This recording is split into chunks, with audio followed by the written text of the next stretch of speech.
Salam, hər vaxtınız xeyir, dəyərli Dost TV izləyiciləri, Qayğı verilişini izləyirsiniz. Hər dəfə verilişimizdə müxtəlif istiqamətlər üzrə müzakirələr aparırıq, eləcə də studiyamızın qonağı ilə bu sahədə sizi maraqlandıran sualları cavablandırırıq. Bu dəfə müzakirə mövzumuz şəhid əlləri və müharibə əllərinin mənzil və avtomobil təminatı bu sahədə həyata keçirilən işlərdir. Qonağımız isə Sosial Xidmətlər Agentliyinin nümayəndəsi Adil Əkbərov. Adil müəllim, xoş gəlmisiniz studiyamıza. Salam, hər vaxtınız xeyir. Mən də sizi salamlayıram. Eyni zamanda bizim dinləyicilərimizi və bizi izləyənləri salamlayıram. Çox sağ olun Adil müəllim. Şəhid əlləri və müharibə əlləri ilə bağlı bilirik ki, ümumiyyətlə geniş, kompleks tədbirlər həyata keçirilir. Bu tədbirlər xüsusən də möhtəşəm zəfərimizlə başa çatan Vətən müharibəsindən sonra da mütəmadi olaraq Prezident İlham Əliyevin tapşırıqlarına uyğun olaraq davam etdirilir. Ümumiyyətlə bu sahədə hansı işlər görülür? Qeyd etmək istəyirəm ki, Azərbaycan dövlətinin bu gün sosial siyasətinin mərkəzində şəhid ailələrimizin və müharibə zamanı əlilliyi müəyyən olunmuş şəxslərimizin sosial rifah şəraitinin, sosial rifah hallarının yaxşılaşdırılması, onların sosial təminat məsələlərinin gücləndirilməsi, eyni zamanda onların mənzillərlə, fərdi evlərlə təminatı, həmçinin müharibə əlillərinin avtomobillərlə təminatı məsələsi mərkəzi yerlərdən, yəni əsas yerlərdən birini tutur. Əsası, ümumiyyətlə bu məsələlərin əsası ümummilli lider Heydər Əliyev tərəfindən ötən əsrin 90-cı illərinin sonlarında qoyulmuşdur. Hal-hazırda qeyd etdiyimiz bu sosial siyasət Müzəffər Ali Başkomandan cənab İlham Əliyev tərəfindən, ölkə başçısı tərəfindən çox uğurla həyata keçirilir və davam etdirilir. Əyani olaraq son illərdə həm şəhid ailələrimizin, həm müharibə əlillərimizin son dövrlərdə müharibə başa çatandan sonra, yəni post-müharibə dövründə onların mənzillərlə, avtomobillərlə təminatı məsələsi bunun bariz nümunəsi demək olar. Adil müəllim, bilirik ki, bu sahədə ümumiyyətlə sosial dəstək tədbirləri sahəsində mənzil və avtomobil təminatı xüsusi bir istiqamətdir və bu sahəyə xüsusi diqqət ayrılır. Ümumiyyətlə mənzil təminatı sahəsində vəziyyət necədir? Qeyd etmək istəyirəm ki, deməli hal-hazırki dövrümüzə qədər, ümumiyyətlə bu proqramın deməli başlanmasına hazırki dövrümüzə qədər 16 mindən çox müharibə əlilli şəhid ailəmiz, eyni zamanda bu kateqoriyalara bərabər tutulan şəxslər mənzillərlə və fərdi evlərlə təmin olunmuşdur. Proses hazırda çox uğurla davam etdirilir. Eyni zamanda müharibə əlillərimizin və onlara bərabər tutulan kateqoriyada olan şəxslərimizin avtomobillərlə, minik avtomobillərlə təminatı məsələsinə də əgər baxsaq, burada 7700-dən 7700-ə qədər adamın avtomobillərlə təminatı məsələsini biz görə bilərik. Bu da bu prosesin deməli hansı səviyyədə olduğunu əyani sübutudur. Qeyd etmək istəyirəm ki, post-müharibə dövründə ümumiyyətlə əvvəlki illərə münasibətdə, əvvəlki illərə baxanda post-müharibə dövründə mənzil təminatı 5 dəfədən çox genişləndirilmişdir. İllər üzrə əgər rəqəmlərə də baxsaq, təbii ki, bunların əyani şahidi olacağıq. Biz dərhal müharibədən sonraki ildə, yəni 2021-ci ildə 3000 imtiyazlı şəxsimizi mənzillərlə və ya fərdi evlərlə təmin etmişdik. Sonrakı illərdə yəni bu proses daha da davamlı olaraq həyata keçirilmişdir və ümumilikdə post-müharibə dövründə 7300-ə yaxın imtiyazlı şəxsimizi, şəhid ailəsi və müharibə əlillərimizi mənzillərlə və yaxud da fərdi evlərlə təmin etmişik. Adil müəllim, ümumiyyətlə mənzil və avtomobil təminatı biz bilirik ki, müxtəlif kateqoriyadan olan imtiyazlı şəxslərə təqdim edilir. Ümumiyyətlə kimlər mənzillə təmin edilir dövlət tərəfindən, kimlər avtomobillə təmin edilir? İlk öncə bu suala cavab verməmişdən qabaq bu məsələdə biz qanunvericilik tərəfinə bir nəzər diqqət yetirməyimizi mən təklif eləyərdim. Ümumiyyətlə hazırki dövrə qədər qeyd etdiyimiz sahə üzrə cənab prezidentin bir neçə sərəncamı olmuşdur. Çünki ümumiyyətlə cənab prezidentin sərəncamları ilə tənzimlənən bu məsələdə konkret olaraq həmin sərəncamlarda kimlərin mənzillərlə və fərdi evlərlə təminatı, eyni zamanda kimlərin avtomobillərlə təminatı deməli göstərilmişdir. qeyd etmək istəyirəm ki, bugünkü dövrümüzə qədər, yəni hal-hazırki vaxtımıza qədər cənab prezidentin bu məsələ ilə bağlı yəni məlum iki sərəncamı olmuşdur. 2014-cü ildə 20 iyun 569 saylı sərəncam və deməli 25 yanvar 2021-ci il 2449 saylı sərəncamdır ki, bu sərəncamlarda şəhid ailələri, müharibə əlilləri, eyni zamanda Çernobıl atom elektrik stansiyasında qəzanın ləğvi zamanı əlilliyi müəyyən olunmuş şəxslərin, eyni zamanda 20 yanvar hadisələri zamanı əlil və şəhid olmuş, əlil olmuş şəxslərin, eyni zamanda şəhid ailələrinin mənzillərlə və fərdi evlərlə təminatı nəzərdə tutulmuşdur. Mən bir məsələyə də diqqət çəkmək istəyirəm ki, müharibədən dərhal sonra deməli ölkə başçısının tapşırığı əsasında Nazirlər Kabinetinin müvafiq sərəncamı ilə, yəni 492 saylı sərəncamı ilə deməli ümumi səbəbdən gözdən əlilliyi olan şəxslərin və valideyn himayəsindən məhrum olmuş uşaqların, yəni internat məzunlarımızın mənzillərlə təminatı da hal-hazırda Nazirliyimiz tərəfindən həyata keçirilir. Avtomobil təminatı məsələsinə gəldikdə isə bu Nazirlər Kabinetinin müvafiq qərarı əsasında tənzimlənir. Kimlərə avtomobil verilir? Mən bu haqda qısa bildirmək istəyirəm. Azərbaycan Respublikasının ərazi bütövlüyünün müdafiəsi zamanı əlilliyi müəyyən olunmuş şəxslər, eyni zamanda hərbi xidmət vəzifələrini yerinə yetirərkən əlilliyi müəyyən olunmuş şəxslər, 20 yanvar hadisələri zamanı əlilliyi müəyyən olunmuş şəxslər, yəni Çernobıl atom elektrik stansiyasında hərbi xidmət vəzifələrini yerinə yetirərkən əlilliyi müəyyən olunmuş şəxslərin avtomobillərlə, yəni minik avtomobilləri ilə təminatı hal-hazırda Nazirliyimiz tərəfindən həyata keçirilir. Bəs imtiyazlı şəxslərin ümumiyyətlə mənzil və yaxud avtomobil növbəsində dayanması üçün biz bilirik ki, müəyyən bir prosedur var, hansı sənədləri təqdim etməlidirlər vətəndaşlarımız. Bu mərhələlər nədən ibarətdir? Vətəndaş hara müraciət etməlidir? Ümumiyyətlə məsələnin əvvəli deməli bizim nazirliyə gələnə qədər başlayır icra hakimiyyətlərindən. Yəni hər bir imtiyazlı şəxs öz qeydiyyatda olduğu şəhər rayon icra hakimiyyətlərinə müraciət eləyir. Qeydiyyatda olduğu şəhər rayon icra hakimiyyəti əgər imtiyazlı şəxsi mənzil şəraitini yaxşılaşdırmağa ehtiyacı olan şəxs qismində yəni mənzil növbəsinə götürürsə, yəni onu mənzil şəraitini yaxşılaşdırmağa ehtiyacı olan hesab edirsə, bununla bağlı müvafiq hüquqi sənəd imzalanır, yəni sərəncam imzalanır. Həmin sərəncam əsasında və digər müvafiq sənədlər əsasında Əmək və Əhalinin Sosial Müdafiəsi Nazirliyinin tabeliyində Sosial Xidmətlər Agentliyinə vətəndaşın müraciəti olur. Hal-hazırda yəni prosesin elektronlaşması istiqamətində də işlərimiz davam etdirilir. Yəni əgər vətəndaş icra hakimiyyəti tərəfində yəni mənzil növbəsinə götürüldüsə, həmin şəxsin sənədləri Nazirliyin müvafiq alt sistemi vasitəsilə də bizə icra hakimiyyəti tərəfindən ötürülə bilir və vətəndaşın əyani özünün təqdim elədiyi sənədlər əsasında da yəni müraciət edib mənzil təminatı ilə bağlı sənədləri Nazirliyə təqdim edə bilər. Hansı sənədlər təqdim olunmalıdır? Qısa şəkildə bununla bağlı mən sizə məlumat vermək istəyirəm.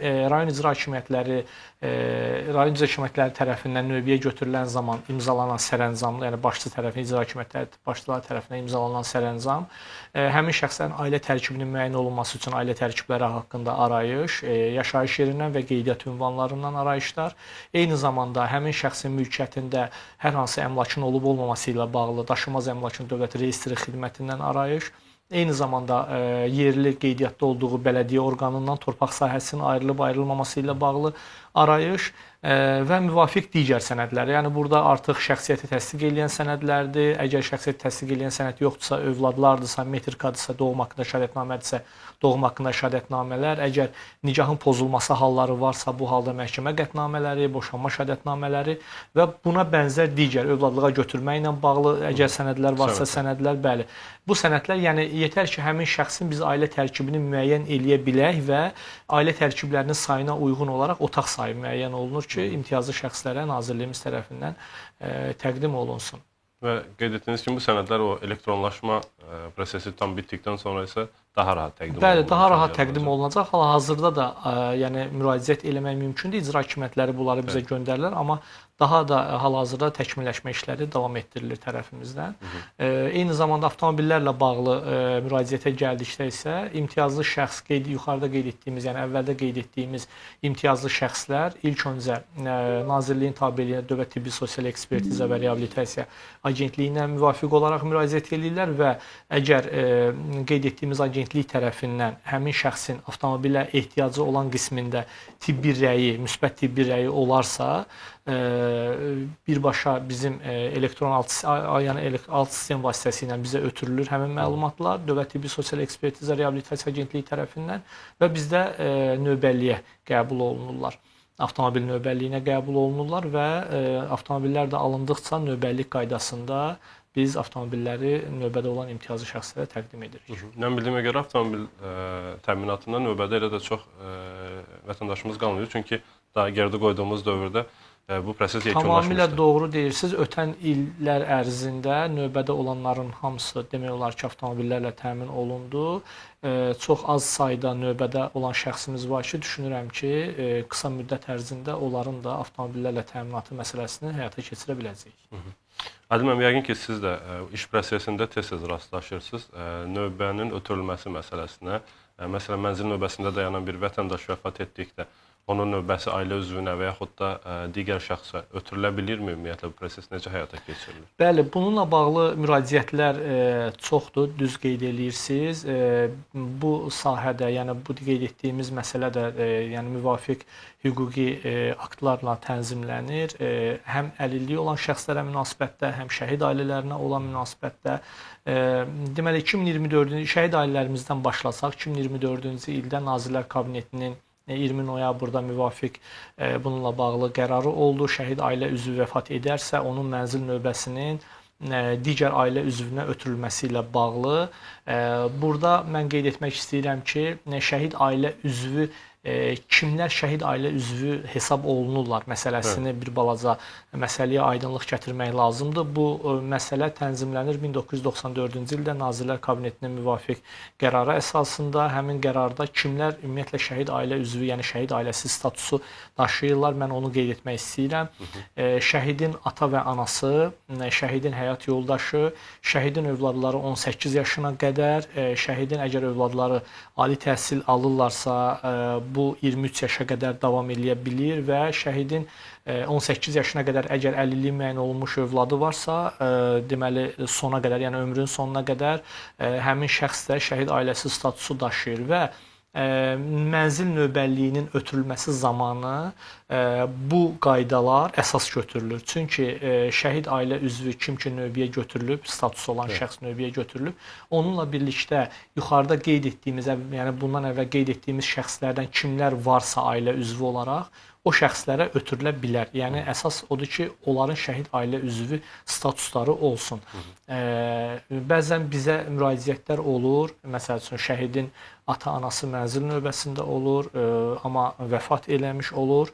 Şəhidin bacı və qardaşları müraciət edirlər ki, biz növbəni adımıza keçirdək və yaxud da biz də o deməli şeydən yararlanaq, imkandan yararlanaq. O halda biz artıq vətəndaşa mövcud qanunvericiliyi izahını veririk ki, bacı və qardaşlar o halda şəhid ailəsi statusu daşıyırlar ki, onlar uşaq evlərində böyüsünlər, yəni valideyn himayəsindən məhrum olsunlar və belə deyək də himayədarlıq olmasın, yəni valideyn olmasın o halda. Ondan kənarda amma biz bacı və qardaşların mənzil təminatını həyata keçirə bilmirik. Yəni amma əlillərə münasibətdə biraz fərqlidir.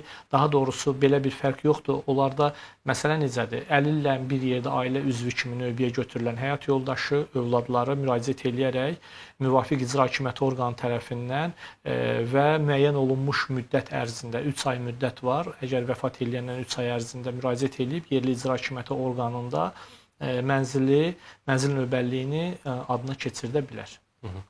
Adil müəllim, mənzil təminatından və eyni zamanda növbənin ötürülməsindən danışdıq. Bəs bu məsələ avtomobil təminatı sahəsində necə tənzimlənir? Məsələn, bizim avtomobilə təmin etdiyimiz bir vətəndaş, dövlətin avtomobilə təmin etdiyi bir vətəndaş səhhəti ilə əlaqədar həmin avtomobili idarə edə bilmir. Bu hüquqları digər bir şəxsə ötürə bilərmi? Bu sahədə müvafiq qanunvericiliklə tənzimlənir. Təbii ki, burada artıq məsələ necədir? deməli avtomobil verilmiş imtiyazlı şəxs, müharibə əlilimiz müraciət edərək səhhətində olan ağırlaşmaları və yaxud da ümumiyyətlə səhhəti ilə bağlı avtomobili idarə etməməsini bildirdikdə biz onunla eyni yaşayış məntəqəsində qeydiyyatda olan ailə üzvünə və sürücülük hüququ olan ailə üzvünə etibarnamə üçün müraciət etməyi üçün müvafiq sənəd veririk ki, onlar Aidiyyət üzrə Daxili İşlər Nazirliyinin müvafiq qurumuna müraciət eləsinlər və etibarnamə verilsin. Etibarnamə veriləndən sonra həmin şəxs, yəni etibar edilən şəxs avtomobili idarə edərək əlilliyi olan şəxsi bir yerdən digər yerə daşınmasında kömək eləyə bilər, bir yerdən digər yerə aparılmasında yardımçı ola bilər və ümumiyyətlə mən qeyd etmək istəyirəm ki, avtomobil biz imtiyazlı olan şəxslərə nəqliyyat vasitəsi kimi yox, reabilitasiya vasitəsi kimi verilir. Yəni həmin şəxslərin bir yerdən digər yerə həm rahat daşınması, həm rahat gedib gəlməsi üçün, yəni bu şəraitin yaradılması üçün Avtomobil Təminatı Nazirliyimiz tərəfindən həyata keçirilir. Aydındır. Növbəti mərhələdə ümumiyyətlə bu proseslər necə davam etdiriləcək? Ümumiyyətlə sosial təminat sahəsində həm mənzil, həm avtomobil təminatı. Ümumiyyətlə mən əvvəldə də qeyd etdim, Sərvər müəllim. Deməli, məsələlər davamlı olaraq həyata keçirilir və bununla bağlı cənab prezidentin sərəncamlarında da konkret olaraq müddətlər müəyyən olunub. Son olaraq mən 2449 saylı, yəni sərəncamı götürə bilərəm ki, həmin sərəncamla 2030-cu ilə qədər mənzil 2021-2030-cu illər ərzində mənzil növbəsində olan şəhid ailələrinin, müharibə əlillərinin mənzil təminatı Nazirliyimiz tərəfindən həyata keçiriləcək və bu proses davamlı xarakter daşıyır. Deməli, ümumiyyətlə mən bir məsələyə də diqqət çəkmək istəyirəm. Postmüharibə dövründə, yəni müharibədən dərhal sonra cənab prezidentin müvafiq tapşırığı ilə keçmiş məcburi köçkünlər üçün inşa olunmuş yaşayış komplekslərində, istifadə olunmayan yaşayış komplekslərində mənzillərin Əmək və Əhalinin Sosial Müdafiəsi Nazirliyinə verilməsi ilə bağlı cənab prezidentin özünün şəxsi tapşırığı oldu və həmin tapşırıq əsasında tikilmiş, inşa olunmuş, istifadə olunmamış mənzillər Nazirliyimiz tərəfindən şəhid ailələrimizə, müharibə əlillərimizə təqdim olundu. Ondan kənarda Nazirliyimizin deməli xüsusi tenderlər vasitəsilə mənzil yəni alışı da həyata keçirilir və hazır inşa olunmuş yaşayış komplekslərindən bəli, tam yeni yaşayış komplekslərindən həm Bakı, Sumqayıt, Abşeron, həm rayonlarda mənzillər alınaraq imtiyazlı şəxslərə təqdim olunur. Hal-hazırda da proses davam etdirilir. Yaxın keçmişimizə baxsaq, Tərtər rayonunda, sonra Şirvan şəhərində verdiyimiz mənzillər buna əyani sübut ola bilər. Eyni zamanda avtomobil təminatı ilə də bağlı qeyd etdiyimiz kimi əvvəlki illərdə növbədə olan avtomobil təminatına növbədə olan şəxslərin demək olar ki, hamısının avtomobillərlə təminatı prosesi yekunlaşmışdır. Çox az bir qism hal-hazırda son yəni dövrdən növbəyə götürülən avtomobillə bağlı növbəyə götürülən imtiyazlı şəxslərimiz var ki, onların da düşünürəm ki, avtomobillə təminatı uzun çəkməyəcək inşallah. Adım müəllim, siz keçmiş məcburi köçkünlər üçün inşa edilən kompleksdən söz açdınız və orada artıq belə deyək, təminatı yekunlaşan ailələrdən əlavə orada mövcud olan mənzillər vardı ki, hansı ki, artıq onlar satışa çıxarıldı Nazirlik tərəfindən. Bu prosesin mahiyyətini, mənzil satışı prosesinin mahiyyətini izah edərdiniz. Bununla bağlı cənab prezidentin sərəncam və fərmanları var idi 2021-ci il və 2022-ci illərdə. Deməli, istifadə olunmayan, Nazirliyimiz tərəfindən istifadə olunmayan boş qalan mənzillər, 3 və 4 otaqlı mənzillər Nazirliyimiz tərəfindən satışa çıxarıldı. Satışdan əldə olunan gəlir hesabına, yəni bu artıq cənab prezidentin özünün də sərəncamında öz əksini tapmışdı ki, satışdan əldə olunan gəlir hesabına regionlarda, Respublikanın digər şəhər və rayonlarında imtiyazlı şəxslər üçün mənzillər və fərdi evlər alınsın, verilsin. Hal-hazırda da proses davam etdirilir. Bildiyim qədər Abşeron rayonu Şəfəq qəsəbəsi yeni yaşayış kompleksində, Ümid qəsəbəsində, Samux rayonunda olan komplekslərimizdə mənzillərimiz var, satış davam edir və satışdan əldə olunan gəlirdən də biz regionlarda mənzillərin alınmasına vəsaiti istifadə edirik. Bu mənzillər həm də real bazar qiymətindən kifayət qədər aşağı qiymətdə təklif olunur və sərfəli qiymətlərlə təklif olunur, məndə olan məlumata görə. Ümumiyyətlə, biz şəhid ailələri və müharibə ailələrinin əsasən bu verilişimizdə mənzil avtomobil təminatından danışdıq. Sosial Xidmətlər Agentliyi olaraq bu kateqoriyada olan vətəndaşlarımıza daha hansı sosial xidmətlər, sosial təminat xidmətləri göstərirsiniz? Ümumiyyətlə, mən qeyd etmək istəyirəm ki, müharibə ailələrimizin, şəhid ailələrimizin sosial təminatı ilə bağlı, onların sosial müdafiəsi ilə bağlı nəinki bizim agentlik, ümumilikdə Nazirliyimizin digər qurumları da çox ciddi işlər aparmışlar. Son illərdə mən Sosial Xidmətlər Agentliyi tərəfindən həm mənzil, həm avtomobil təminatı ilə daha geniş danışdıq. Eyni zamanda həmin şəxslərin deməli sanatoriya kurort putyovkaları ilə təmin olunması da bizim agentliyimiz tərəfindən həyata keçirilir. Eyni zamanda biz şəhid ailələrimizin deməli yəni ailə üzvlərinin, özlərinin və ailə üzvlərinin də şəhid ailəsi üzvü vəsiqətləri ilə təminatı prosesini də həyata keçiririk. Son illərdə bu kifayət qədər artım qeydə alınıb bununla bağlı.